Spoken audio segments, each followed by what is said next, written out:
Hello students, आज हम पढ़ेंगे लॉज ऑफ केमिकल कॉम्बिनेशन।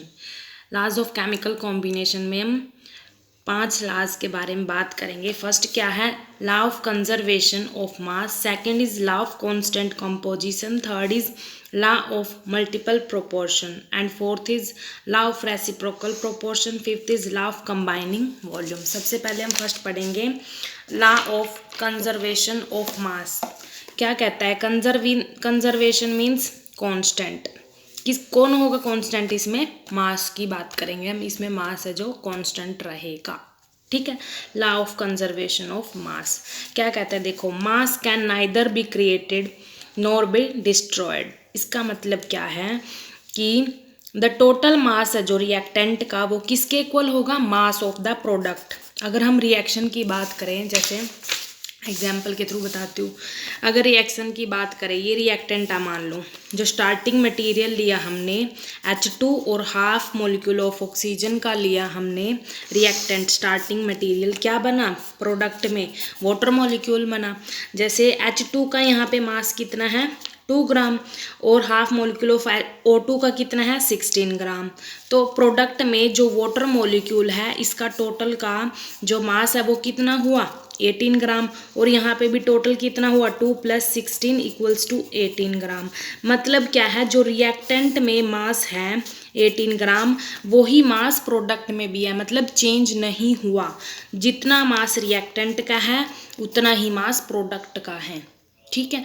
तो इन्होंने यही बोला है कि total mass of the reactant is equal to that of mass of the product. मतलब मास में बिल्कुल भी चेंज नहीं आया। जितना रिएक्टेंट में था मास, उतना ही प्रोडक्ट में है। ठीक है। तो इसलिए कहा गया मास can neither be created nor be destroyed. ठीक है। तो जैसे एग्जाम्पल के थ्रू और दिखाते हैं, फिजिकल चेंज में दिखाते हैं और केमिकल चेंज में। फर्स्ट हम पढ़ेंगे फिजिकल चेंज में।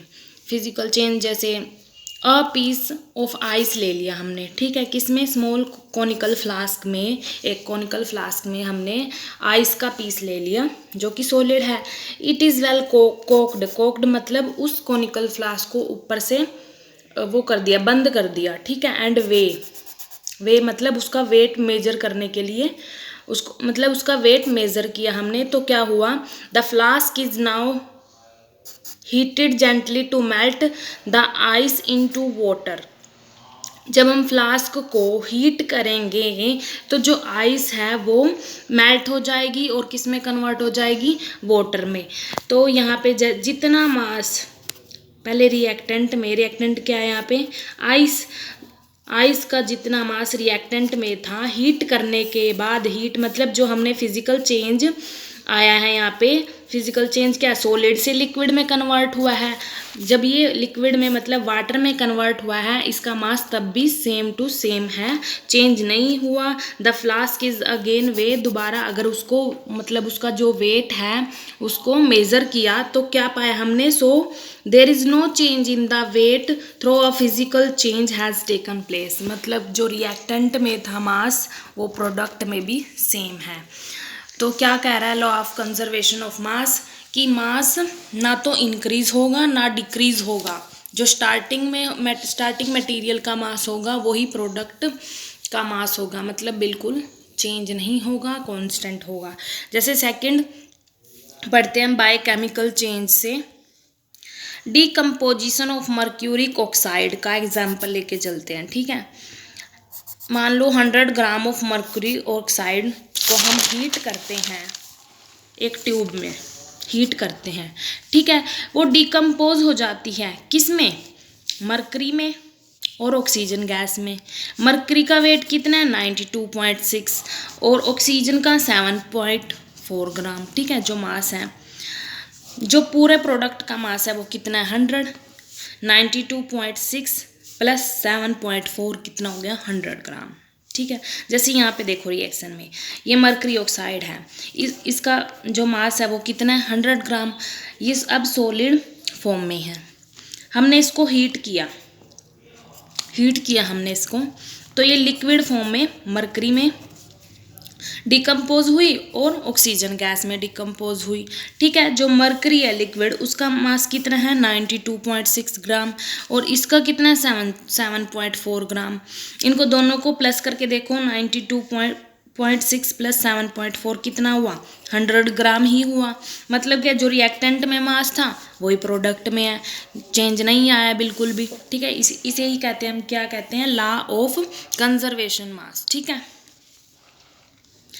तो कंक्लूजन क्या निकलता है, during the above decomposition reaction mass is neither gained NOR lost. मतलब मास ना तो इंक्रीज होगा ना डिक्रीज होगा, कांस्टेंट रहेगा। ठीक है, जैसे इसकी एप्लीकेशन देखते हैं हम न्यूमेरिकल के थ्रू।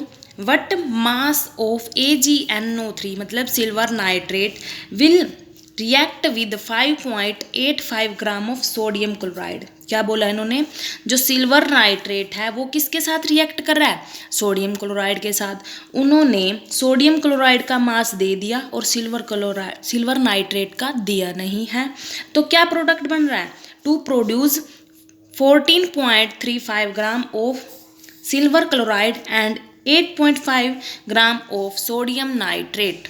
ठीक है, जो प्रोडक्ट बना है ये बना है। If the law of conservation of mass is true, उन्होंने कहा है कि अगर law of mass of conservation अगर ट्रू है तो हमें किसका मास निकालना है, AgNO3 का।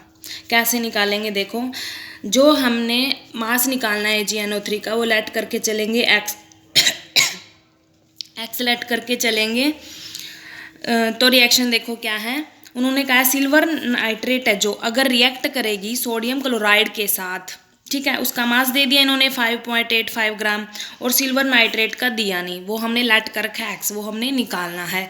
तो प्रोडक्ट क्या क्या मिला हमने, silver chloride plus sodium nitrate. Silver chloride का मास कितना है 14.35 और सोडियम नाइट्रेट का कितना है 8.5। ठीक है, तो देखो क्या होगा, रिएक्टेंट का मास प्लस कर दो और प्रोडक्ट का भी कर दो।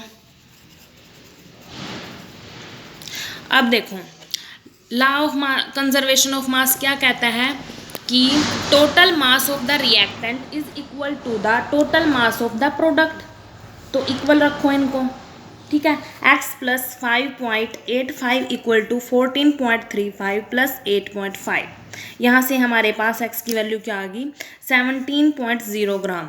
मतलब AgNO3 का जो सिल्वर नाइट्रेट है उसका मास कितना आया 7.0 ग्राम। ठीक है, हमने यहाँ से ये निकाल लिया इसका मास। चाहे अब यहाँ पे पुट करके देखो रिएक्टेंट का मास और इसका मास जो प्रोडक्ट का है वो इक्वल ही आएगा। ये इसकी एप्लीकेशन थी। ठीक है, यहाँ से ये न्यूमेरिकल आपको आने चाहिए।